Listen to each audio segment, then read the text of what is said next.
কবি বলেছেন, সফলতার সহজ সূত্র যদি জানতে চাও, হোঁচট খেয়ে পড়ে গেলে মুহূর্তেই উঠে দাঁড়াও।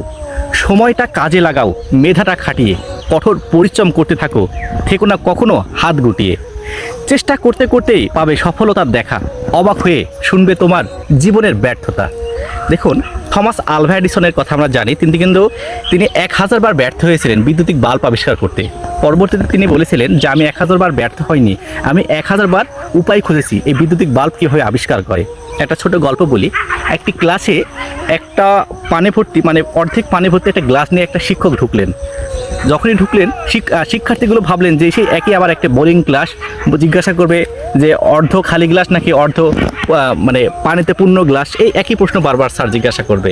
তো স্যার অবাক করে দিয়ে ভিতরে এসে বললেন যে ছাত্ররা বলো তো গ্লাসটিতে কতটুকু পানি আছে। তো কৌতূহলবশত অনেক শিক্ষার্থী বললেন এখানে 100 গ্রাম, কেউ বললো 200 গ্রাম, কেউ বললো 300 গ্রাম পানি আছে। তো শিক্ষক বললেন যে আসলে গ্লাসটিতে কতটুকু পানি আছে সেটা গুরুত্বপূর্ণ নয়, গুরুত্বপূর্ণ হলো এই গ্লাসটি আমি হাত দিয়ে কতক্ষণ ধরে আছি। দেখুন, শিক্ষার্থীদের উদ্দেশ্যে শিক্ষক বললেন যে আমি এই গ্লাসটি হয়তোবা 1 মিনিট ধরে রাখতে পারবো, তাতে আমার কোনো সমস্যা হবে না। আমি 10 মিনিট ধরে রাখবো তখন আমার হাতে কিন্তু হালকা ব্যথা করবে। আর আমি যখন 1 ঘন্টা বা আধা ঘন্টা ধরে রাখবো তখন কিন্তু আমার প্রচণ্ড কষ্ট হবে। ঠিক একইভাবে আমাদের নিজেদের কিছু ব্যর্থতা আছে, যেটা কিছু সমস্যা আছে, যেটা কিছু কষ্ট আছে না বলার, লুকানো কিছু কষ্ট। সেই কষ্টগুলোর কথা মনে করে আমরা নিজেকে বারবার কষ্ট দিই। কিন্তু কেন? দেখুন, এই যে শিক্ষক যেটা বোঝাতে চেয়েছিলেন যে একটা বিষয়, আমি সাপোজ একটা দুঃখ, একটা কষ্ট আমি 1 ঘন্টা ধরে রাখলে আমি জানি সেটা ব্যথা পাবো, তাহলে আমি সেটা কেন ধরে রাখবো? এর তো অনেক সমাধান আছে, উপায় আছে, সহজ সমাধানও আছে। ঠিক অনুরূপভাবে আমাদের জীবন চলার পথে আমরা যদি কোনো একটা কাজে একবার ব্যর্থ হই, তাহলে কিন্তু আমরা সেই জায়গা থেকে সেই দিকটা পরিবর্তন করে অন্যদিকে চলে যাই, মানে সেই কাজে আমরা আগ্রহ হারিয়ে ফেলি। কিন্তু কেন?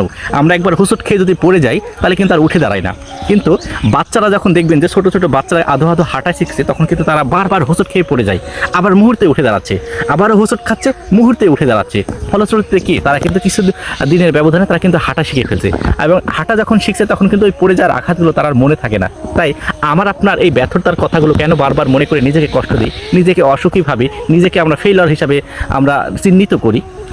আমাদেরকে কিন্তু ঘুরে দাঁড়াতে হবে। কবি বলেছেন কি, কঠোর পরিশ্রম করতে থাকো, থেকো না কখনো হাত গুটিয়ে। যদি আমরা হাত গুটিয়ে পড়ে থাকি এবং মানুষকে নিয়ে চিন্তা ভাবনা করতে থাকি, আমার কষ্টের পর্বগুলো আমরা যদি বারবার অনুসরণ করি, আমরা মনে করি, তাহলে কিন্তু আমরা সফল হতে পারবো না।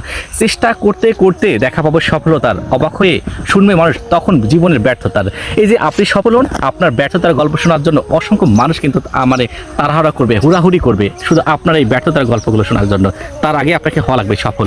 আসুন আমরা সফলতার জন্য কাজ করি, সফলতার দিকে এগিয়ে যাই, এবং চূড়ান্ত পর্যায়ে দিন শেষে আমরা নিজেকে সফল বলে প্রমাণিত করতে পারি।